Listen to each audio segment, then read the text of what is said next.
les amis et bienvenue à la troisième épisode de mon balado Origine boréale. Aujourd'hui, je vais faire une conclusion un peu sur toute la question de la colonisation. Comme j'ai dit, mes trois premiers épisodes, c'est vraiment un survol. Je vous encourage fortement d'aller faire plus de recherches, d'aller fouiller dans les archives. Comme je vous dis, je fais beaucoup de la promotion de la BANQ, la Banque des Archives nationales du Québec.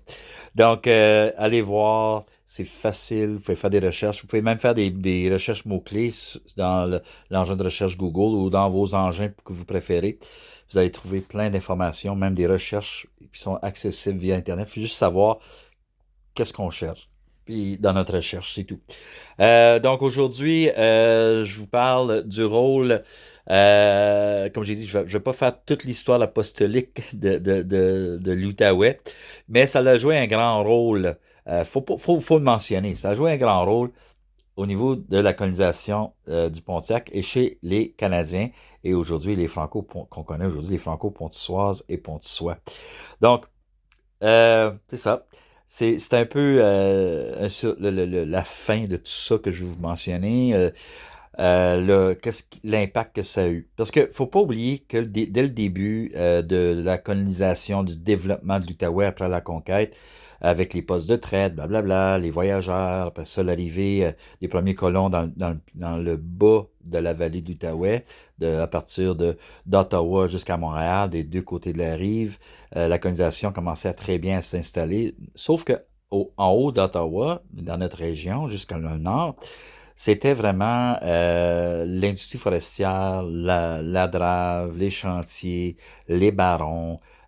C'était des hommes, certaines femmes aussi, mais des hommes qui se sont rendus dans les chantiers, qui travaillaient pour ces barons-là, cette industrie, début d'industrie forestière. Et puis, la bonne plupart de ces hommes, c'était des Canadiens, des francophones, nos ancêtres, qui se sont rendus dans ces chantiers-là, finalement, qui se sont établis aussi dans le Pontiac. Donc, qui ont décidé de travailler saisonnier, avoir un petit lopin de terre, et puis travailler dans les sentiers l'hiver, non loin de leur petit lopin de terre. Donc, c'est un peu ça que la colonisation, l'arrivée des Canadiens français, les francophones dans le Pontiac, c'est avec ça. Moi, je me suis fait dire à un moment donné, puis avec tout ce qu'on lisait, on disait l'arrivée des Irlandais, l'arrivée des Écossais, l'arrivée des colons britanniques. On parlait comme si on était le quatrième ou cinquième arrivant dans le Pontiac, et puis qu'on a joué très peu de rôle dans le développement et dans l'histoire du Pontiac. C'est au contraire, nous étions au cœur de tout ce qui se passait. Donc, nous étions là. Les Canadiens et mes ancêtres étaient là, étaient prêts, étaient présents, étaient des acteurs. Et puis, c'est important de le mentionner.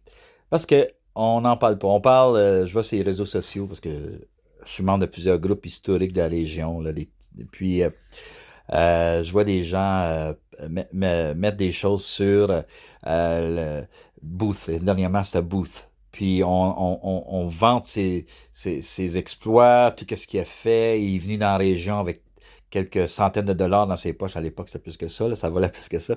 Mais il est arrivé, puis il était devenu l'homme, le premier millionnaire du Canada, blablabla. Bla, bla, bla. Mais il faut pas oublier qui travaillait pour lui. Et puis, il faut pas oublier l'époque.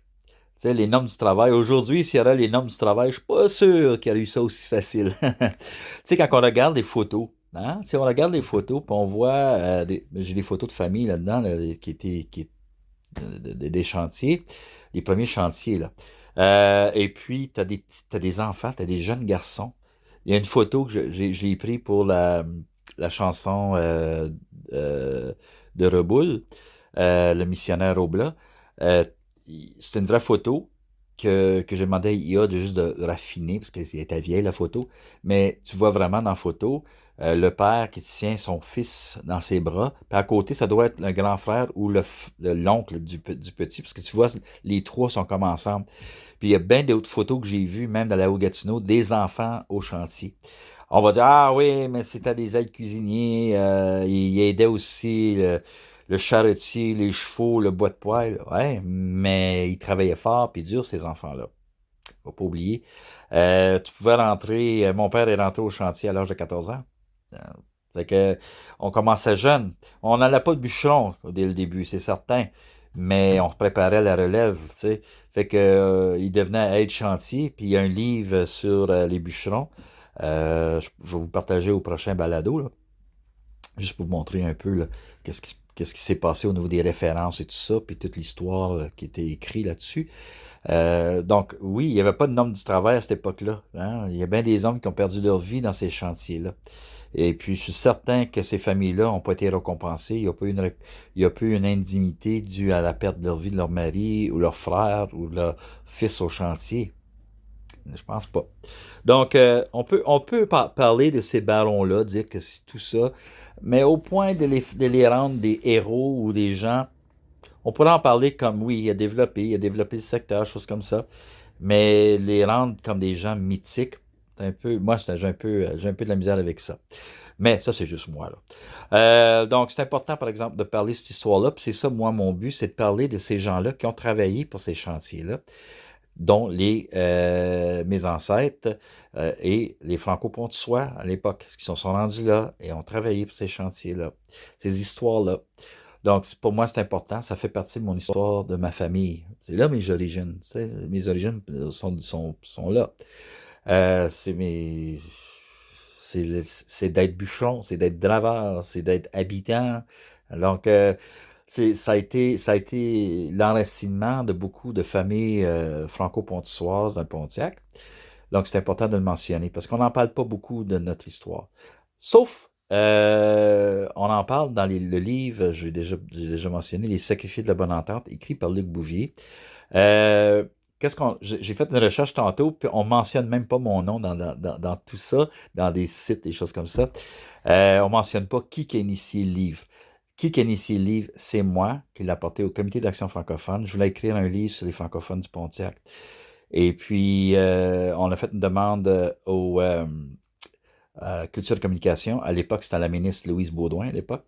Euh, et puis, elle nous avait accordé une somme. Puis, on a eu l'Action nationale qui a pris la responsabilité de s'occuper de ce livre-là, de l'éditer.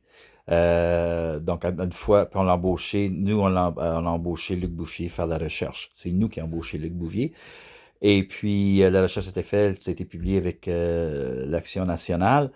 Après ça, tout récemment, il y a un an ou deux, trois, puis on remercie Mme Leroux pour l'éditeur pièce sur pièce de l'Outaouais qui a pris en charge de rééditer, de garder ce livre-là en circulation. Donc, un gros merci à Mme Leroux pour ça.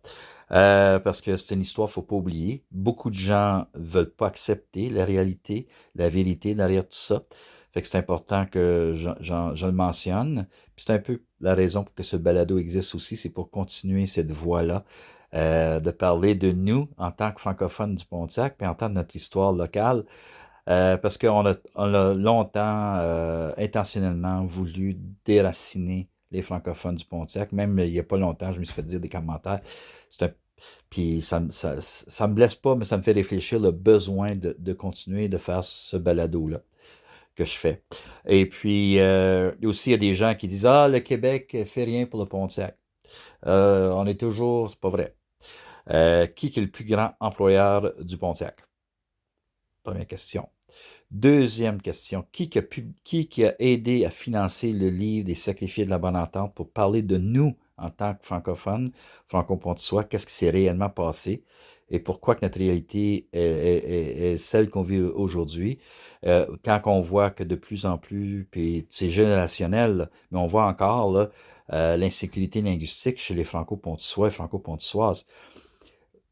Oui, il y a des franco-pontois, franco-pontoises qui ont toujours parlé français, mais c'est dû à leur résilience, le refus de maintenir et des fois de résister. Puis des fois, résister, ça vient pas facile, encore aujourd'hui. Hein. Je l'ai mentionné à le dernier épisode. Lorsqu'on demande de faire des choses en français, oh là tu brasses, là, t'es séparatiste, puis t'es un méchant francophone. Mais non, c'est pas ça du tout. Fait que faut enlever cette crainte-là, puis s'assumer, puis le dire haut et fort qu'il existe des francophones dans le Pontiac. On est toujours là, puis on va toujours rester. Même si les chiffres sont pas vraiment bien encourageants au niveau des statistiques et tout ça, mais il faut continuer. Il faut continuer à persévérer, par nous parler de nous, et sans négliger les autres, mais il faut commencer à parler de nous en tant qu'identité et en tant que notre langue dans le Pontiac. Donc, c'est un peu ça que je vais vous dire là-dessus au niveau de l'identité, puis le lien avec l'apostolique, l'histoire de l'apostolique, on revient là. Toute l'Outaouais, c'est pas juste le Pontiac, l'Outaouais, même l'Est Ontario, on a cette tendance-là. Des fois, on a de la misère à voir qu'il y a une frontière, hein, entre le Québec puis l'Ontario. Et à l'époque, entre le Bas-Canada et le Haut-Canada, à l'époque, jusqu'à à Lac d'Union, c'était encore pire. Puis il faut pas oublier, les barons sont arrivés à l'époque, la majorité à l'époque de Lac d'Union. Il y en avait avant, Philemon Wright était avant le Lac d'Union, était avec le Bas-Canada. Donc, on parle des barons, là, souvent, mais l'Église a joué un grand rôle. Tu sais, même Joe Monferrand, son histoire, sa légende, mais il a joué un rôle là-dedans. Il y avait vraiment ce côté de l'Outaouais qui a commencé à ce début, puis qu'on l'a vécu. Euh, Parce que c'était vraiment le clergé qui a joué un grand rôle au niveau de la colonisation dans notre région, comme ailleurs au Québec, mais ici, ça a joué un rôle parce qu'il y avait deux places, il y avait deux mondes à côtoyer. Il y avait l'arrivée des Irlandais, la communauté anglophone catholique, puis la communauté francophone canadienne catholique, qu'il fallait que l'Église joue un rôle là-dedans. Et puis je pense que c'est la raison que Reboul avait été envoyé dans la mission des chantiers, c'est pour calmer les esprits, parce que je pense que les barons de bois ont fait une demande que ça risquait de mettre la poudre au feu, cette dispute-là entre les camps de catholiques. Imaginez-vous, le Canadien français, il fallait qu'il se trouvait dans cette lutte-là. En plus, la question orangiste, oh mon Dieu, ça n'aurait pas dû être drôle. Fait que on peut voir pourquoi que la mission dans les chantiers était très importante. Et puis Reboul l'a dit, mon but c'était de calmer les esprits, puis qu'on travaille tous ensemble et tout ça. Fait que moi, je pense que c'est là qu'a commencé l'engrenage des sacrifiés de la bonne entente. On commençait à dire aux gens, mettez de l'eau de vin. Enfin, vous êtes, tu sais, blablabla, calmez-vous, vous êtes mieux que ça. Tu sais, on a joué le rôle de l'Église pour... Puis je pense que ça a été générationnel. Faut pas oublier non plus quand que les diocèses, avant l'arrivée du diocèse de Pembroke, il y avait une tentative, il y avait le début, pas tentative, les premiers débuts avant de créer un diocèse, on créait un vicaire apostolique. Puis on avait c'était le vicaire apostolique du Pontiac. Ça a été créé en 1882. C'est en 1898 que le diocèse de Pembroke a été créé. Et puis, juste pour vous montrer un peu, là, tu sais, le petit jeu, là, le cathédrale a été dédié à Sainte Columba. C'est un saint celtique irlandais qui s'était allé établir un monastère sur la côte écossaise. Donc, si vous connaissez toute la question celtique, là, donc on peut voir le petit lien. Donc, mais tout pendant cette période-là, il y avait de la chicane à l'intérieur de l'institution de l'Église. Donc, dès ce qu'on a décidé de permettre la, la religion, les catholiques de pratiquer suite à la conquête, on est allé piger, parce qu'on n'avait plus de clergé, on n'avait personne ici, on est allé piger dans le clergé de la France, de la Belgique, de l'Europe, pour venir répondre aux besoins ecclésiastiques et apostoliques et missionnaires du Canada. Euh, Suite à la conquête. Donc, il y avait beaucoup de Français. Donc, le premier évêque d'Ottawa, comme j'ai dit, Monseigneur Guigue, il était France. Euh, donc, c'est en 1882 qu'on a eu un des premiers évêques québécois. qui est devenu l'évêque de Pembroke en 1898. C'était pas unanime, là. Il y a eu des chicanes, ça a sûrement froissé bien des gens parce qu'il y avait vraiment une chicane entre catholiques canadiens français, canadiens qu'on s'appelait à l'époque, et puis irlandais. Fait que il y avait des chicanes au niveau de la nomination des curés pour des nouvelles paroisses, toutes ces choses-là. Là-bas, ils voulaient avoir des représentations. Tout le monde voulait avoir leur propre représentation au niveau du clergé. Et il y avait des chicanes internes. Puis il y a même il y a des lettres là-dedans. Là. C'est là qu'on a su par rapport à Monseigneur Smith. Là. Hein, Monseigneur Smith, là, dans le livre des sacrifiés de la bonne entente, est la parfaite exemple de cette chicane-là. Malheureusement, c'est les Franco-Pontois qui ont subi les séquelles de Monseigneur Smith et cette politique, cette chicane à l'interne de l'Église. Et puis, parce que le Pontiac a vécu le règlement 17 de l'Ontario, on n'aime pas le dire, on n'aime pas le mentionner. C'est pour ça que l'éducation, le taux de niveau d'éducation n'a pas été élevé chez les Franco-Pontois pour longtemps, à cause qu'il n'y avait pas nécessairement accès à une éducation et des écoles en français primaire jusqu'à la 9e année. Là. Même qu'on a eu souvent de la misère jusqu'à les années 50, 60, des années 50, d'avoir des institutrices francophones pour enseigner aux jeunes francophones dans les écoles catholiques francophones.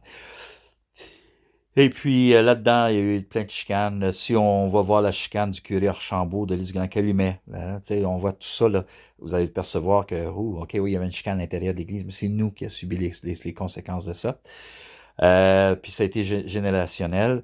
Donc, si on le regarde dès le début, on essaie de nous apaiser, on se peint dans cette chicane ecclésiastique-là, blablabla, le règlement 17, fait qu'il y a des choses qui s'est trouvé générationnelles. Moi, j'appelle ça c'est un trauma aussi. Et puis, que ça a créé, qui a encore créé aujourd'hui, qui est toujours présent, c'est cette vulnérabilité linguistique dans le Pontiac chez les francophones. Donc, c'est important de le mentionner. C'est plate, mais c'est notre histoire, puis il ne faut pas s'en cacher. Je sais qu'il y a bien des gens qui n'aiment pas parler de cette histoire-là, mais il faut le faire. Donc, c'est ça, c'est le rôle du clergé dans le Pontiac au niveau des communautés francophones, au niveau de la communauté francophone, a joué un grand rôle. Puis, on voit même dans les écrits, dans les registres, dans les archives. Euh, j'ai fait un peu de recherche tantôt aussi, juste avant, parce que je voulais savoir, j'avais déjà vu qui étaient les évêques du diocèse de Pembroke. Il y en a un en particulier. Lorrain, lui, a joué un grand rôle là-dedans dès le début, au niveau des Canadiens français. Il était défenseur, il est connu pour ça, il y a des écrits, tout ça. Il y avait même eu un cercle qui s'appelle le cercle Lorrain, à son honneur, qui a milité contre le règlement 17 en Ontario. Donc, donc après ça, il y a eu Charles Léo Nelligan. J'avais déjà vu son nom, puis j'avais vu quelque chose. Vite fait, tu sais, des fois, on regarde sur Internet, là, j'étais allé voir. Il était aumônier, il était l'évêque responsable des aumôniers au niveau de la Première Guerre mondiale, au niveau des soldats canadiens. Fait que c'était son rôle, c'était l'évêque de l'armée au Canada. Donc, j'ai trouvé ça pas mal fascinant. Et puis, fait que, tu sais, c'est qu'on va fouiller des choses, on va aller voir dans le détail, on voit pourquoi que les gens, la vie de ces gens-là, c'est parce que tout le monde a une vie unique, tout le monde a sa propre histoire, puis je pense que ça vaut la peine d'aller même voir l'histoire de nos ancêtres, puis s'interroger, comprendre pourquoi. Euh, donc c'est ça, c'est vraiment cette approche-là que j'amène, c'est d'amener le goût à connaître notre histoire, à connaître nous qui nous sommes et notre passé. Donc, c'est important de vous mentionner ça pour moi dans mon balado. Euh, je vais vous parler à un moment donné dans les balados, dans les prochains balados, la vie de chantier. Donc, je veux vraiment m'en aller là. Pas juste parler de linguistique, mais la vie là, de chantier, les chantiers dans le Pontiac, où ce qui étaient les chantiers, où ce qui étaient les camps de bûcherons. J'ai fait des recherches là-dessus. C'est là que j'ai trouvé l'histoire de François Bédard. ce bûcheron qui est parti d'Ottawa pour se rendre dans les chantiers de la rivière Coulanges, qui est décédé en route. Fait que c'est là, dans les archives, j'ai trouvé ça. Et puis, c'est fascinant parce qu'il y a aussi des histoires, parce qu'il venait pas juste d'Ottawa, là, pour venir travailler dans les chantiers dès le début, même avant les premiers camps de bûcherons, ils partaient du bas du fleuve, là. Il n'y avait pas d'emploi. Donc, ces gens-là se rendaient par barque, par chalut, par canot, à pied, jusqu'à des chantiers dans la Haute-Gatineau, dans le Pontiac. On parle de chantier, on parle souvent de la Haute-Gatineau, on parle du nord de l'Ontario, toutes ces choses-là, de Témiscamingue. Mais le Pontiac, il y avait autant de camps de bûcherons, puis il y avait un grand rôle important aussi. Donc, faut parler de nous, ça fait du bien aussi. Puis c'est la réaction que je reçois des gens que ce que je fais, ils disent finalement, tu nous parles de nous, puis c'est ça qu'on a besoin, même dans nos chansons, on avait besoin des chansons en français dans le Pontiac qui parlent de nous. Donc merci beaucoup à ces gens-là qui me donnent le feedback, que j'apprécie énormément. Euh, Bon, aussi, je vais faire un autre balado juste avant les fêtes. Je vais vous parler de la cuisine. La cuisine, un peu d'historique, un peu de recettes peut-être et des traditions culinaires ici dans le Pontiac. On parle pas beaucoup, mais moi, ça a joué un grand rôle. Chez nous, c'est la bouffe, c'est important. Cuisiner, c'est important. Surtout avant le temps des fêtes. Donc, prochain balado, je vous fais ça juste avant Noël. Espérons avant le veille de Noël, mais ça va être fait avant Noël, c'est certain. Donc, soyez à l'affût là-dessus. Je vous laisse. Et puis, préparez-vous, le temps des fêtes s'en vient. J'espère que votre magasinage est fait. Moi, ça s'en vient. Donc, à la prochaine. Salut.